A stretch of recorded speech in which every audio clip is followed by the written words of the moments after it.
Hello and welcome back, ladies and gentlemen, to another Historical Humans Reacts. And on today's episode, brand new evidence comes out of Cahokia. And what is Cahokia? Well, it was one of the largest indigenous settlements in North America, which housed at its peak about 250,000 people. And quite frankly, we don't know why they left. And the news that came out today, well, gives us a little bit of insight. Yep. Now, Cahokia is located along the Mississippi River, right about where St. Louis is today, except it's on the Illinois side of the river and not the Missouri side, so the good side.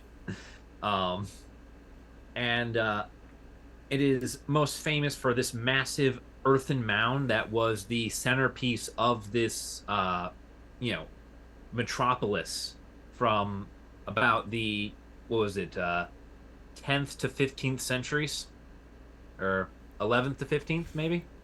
Yeah, if that. Yeah. Yeah, by about 1400 it was abandoned. So yeah, 15th, right at the peak there. Yeah.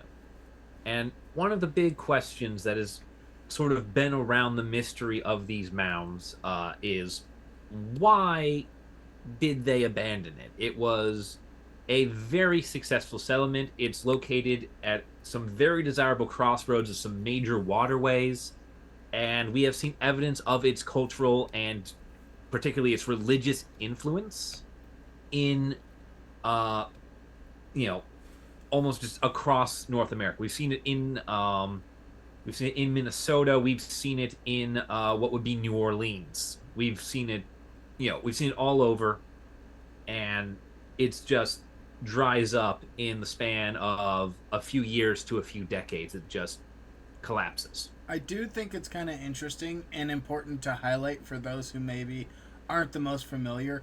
But the why this is on a waterway and why it's so important is because that was the main mode of transportation for the indigenous communities prior to the advent of the white man, basically.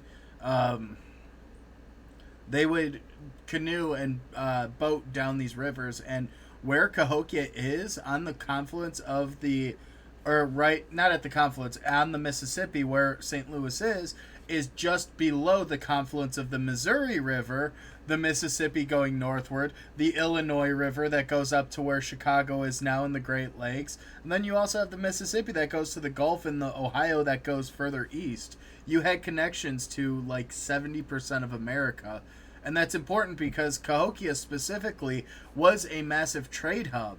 You actually saw the influence and items being traded regionally between all these areas that you traditionally wouldn't see in this area. Like you would have obsidian from Wyoming, you'd have shells from the Gulf, you'd have copper from the Great Lakes, and Yeah, it all converged on this point, and so for this point, this effectively central hinge of this entire network to just stop existing.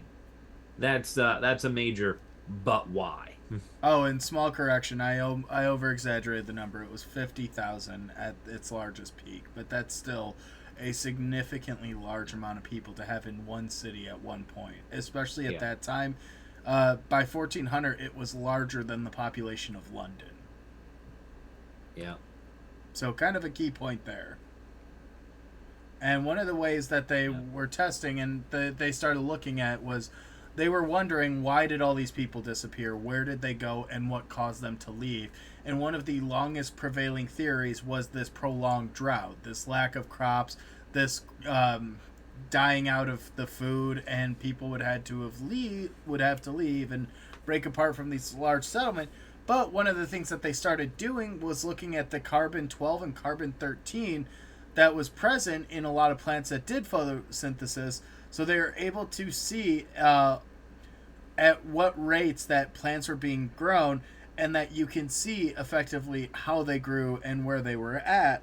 And what the main archaeologist of this report, Caitlin Rankin, discovered and showed was that there was no real deviation in the amount of carbon 12 and carbon 13, which shows no real radical change in the plants being grown in the area. They don't show that the prairie grasses were taking over the fields where you would traditionally see in the case of a large scale crop failure. So it really is this kind of interesting look where it shows, okay, well the crops didn't fail. So what was the prevailing factor? The pre-existing theory was we know that there was generally drought in the Midwest during the time period around the end of Cahokia, but seeing as how that drought did not reach Cahokia itself, what actually drove the city to abandon itself?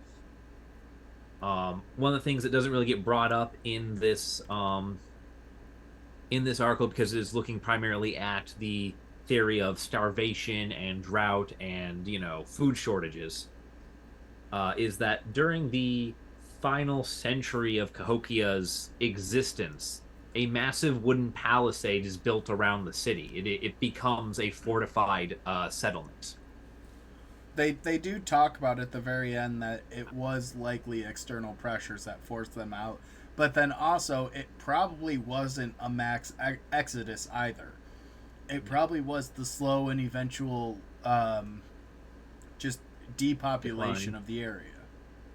Yeah. And one of the other arguments that they make against the large scale crop failure is the fact that Cahokia was a sophisticated society and had the necessary facilities to keep foods dry, and they would have a vast and varied diet. They'd have fruits, berries, grains, they'd have fish, wildlife, deer, bear, um, birds. They had enough that should the crops fail, they would have alternatives that would prevent wide scale starvation. So it's beginning to look like this is more a long term Yeah. just kind of external pressures forcing them outward, forcing them away from the city, away from the population. And honestly, I don't think it's much a surprise that in the 1400s you start seeing wide shifts in how a lot of tribal nations interacted with each other, and it's not too far off from what we are probably assuming happened. A lot of Yeah. intertribal warfare, a lot of political dynamics shifting, and then the arrival of Europeans only Yeah. influenced that So, tenfold more. though that would be another 200 years. Only 100. It'd be 200 till they made 1400. it till this region. But if Yeah. you don't think that these groups were interacting, even as far as the Caribbean, I think you'd be strongly mistaken. Well, the keys they don't get here for another 200, but like Cahokia is a trade network city, and you don't need a foreign empire coming in and smashing things to cause that to collapse in on itself. You just need the people supplying the obsidian to get destabilized through local politics. Because once one thing goes down, everything starts to follow. And that's kind of what we're looking at here. Maybe is more of a slow cascade failure of, all the different places we're trading with are slowly becoming more difficult to trade with, as opposed to what was believed for the longest time was just they couldn't grow the food fast enough and nature took them out, I think which history does happen to a lot of civilizations, just not Cahokia. I think history also tends to favor that like catastrophic destruction versus the slow eventual death.